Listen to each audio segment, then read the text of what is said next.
freue mich sehr, dass And I'm very happy to be able to welcome Sharren Haskel with us. She's a member of Knesset, and at the same time, she's been a long-standing friend of March of Life.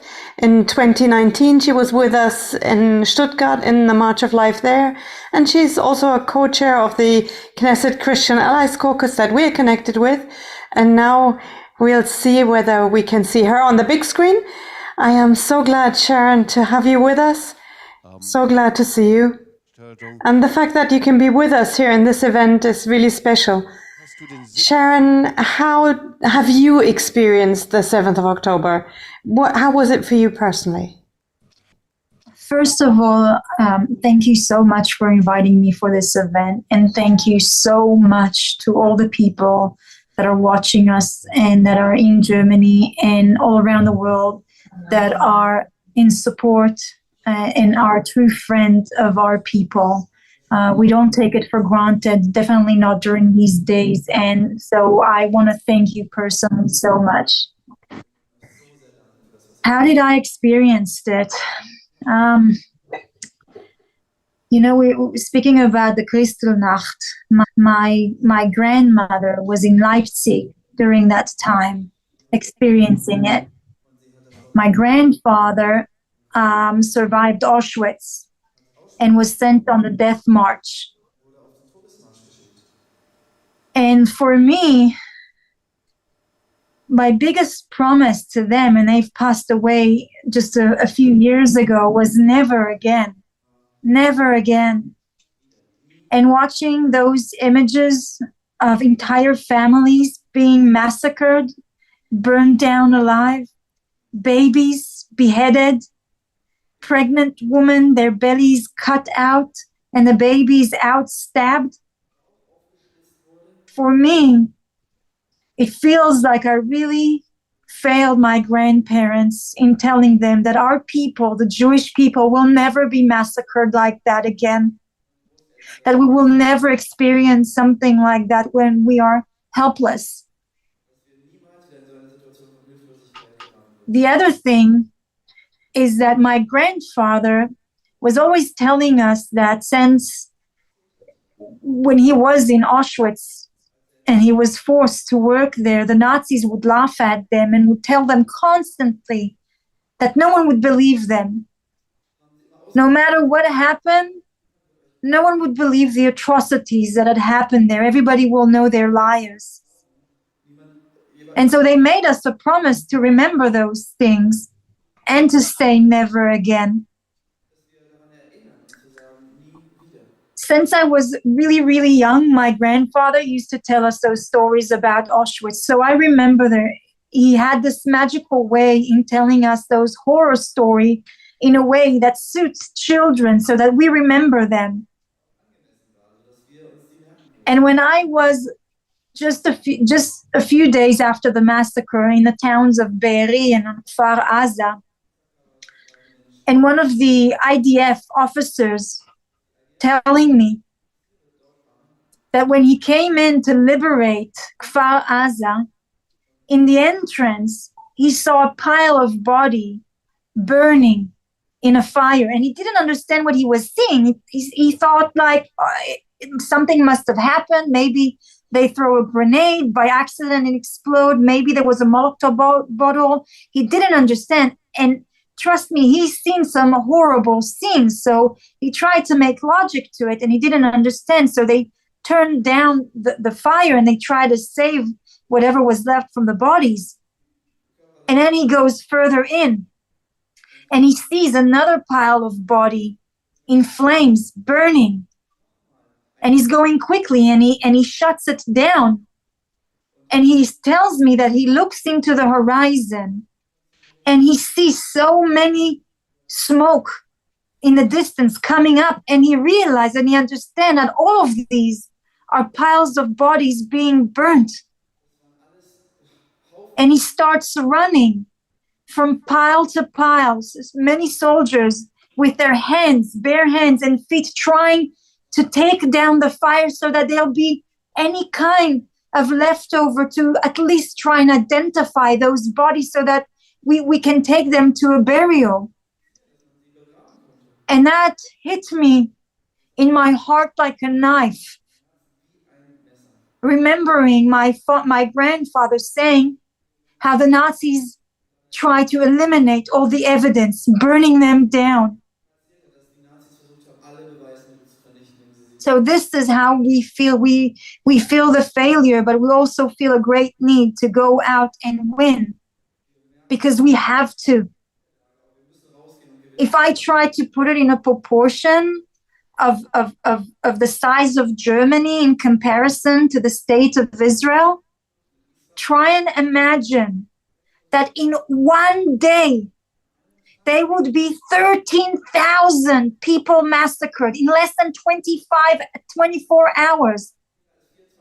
Try and imagine 2,220 babies and women and elderly Holocaust survivors without their medication being kept hostages in dungeons, in bunkers, underneath the ground in Gaza, where we don't know whether they have food or anything. For me personally, as a mother of twins, it's very difficult to fall asleep, I think, every night of Emma and Yuli, twins who are 3 years old, in the hands of those monsters, and how they feel and what they think and what they see. And I think of Kfir, a 10-month-old baby. My babies are a year old. He's 10 months. In what conditions are they holding him? Those things don't leave my mind. It's very difficult to fall asleep. I go to my baby's bed to kiss them and hug them because I'm privileged. I'm privileged that my babies sleep at night in their bed. Sharren, vielen Dank. Es ist, glaube ich, dieser unermessliche Schmerz, das was... Sharren, thank you so much. This immeasurable pain that you're experiencing in Israel, every single one of you, we have to talk about it. We have to hear it. And the only thing we can do is help and raise our voices. We've just heard some witnesses who were part of that massacre, who were in it, and whose relatives were taken hostages. Sharren, our question to you is, you're a politician, and I can imagine that every effort is made to get freedom for and release for those hostages. But what can you do as a politician to ensure the release of those hostages? Well, we do anything in our capability. And right now, our troops and our soldiers are in Gaza trying to liberate them. This is a very, very difficult situation. We are not at war with the Palestinians, but we are at war with Hamas. Hamas is a terrorist organization. This is ISIS. This is a proxy of Iran. It's an army of Iran. It's an army of radical Islam that have waged war on, not on our territory, but on our values, on the way we live. This is radical Islam against the democracy, against the values of freedom and liberty and equality and freedom of religion and the sanctity of life. That's what they're waging war on. I mean, when they write on their platform that they will not stop until Israel will be completely eliminated, that the Jews in Israel will be completely eliminated, it means that their only goal is for a full genocide of the Jewish people here in Israel. When they are chanting from the river to the sea, Palestine will be free, means it will be free from Jews. And it is really heartbreaking to see those marches and support in those acts of Hamas, in those horrific crimes against humanity. And you see people starting to raise signs like "Gas the Jews," like "Clean the world from Jews." The rise of anti-Semitism, I think, is extremely, extremely worrying at the moment.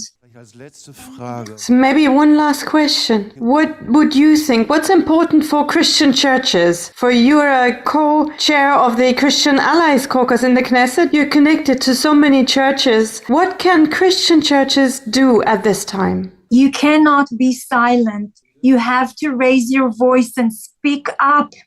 There are people who are marching down the street, calling for the genocide of Jews in Israel, calling for a national intifada, an international intifada, globalizing intifada. What does that mean? It means to murder all the infidels, not just Jews, but Christian alike, anyone who's not a radical Muslim. And this is a fight that we have to fight together.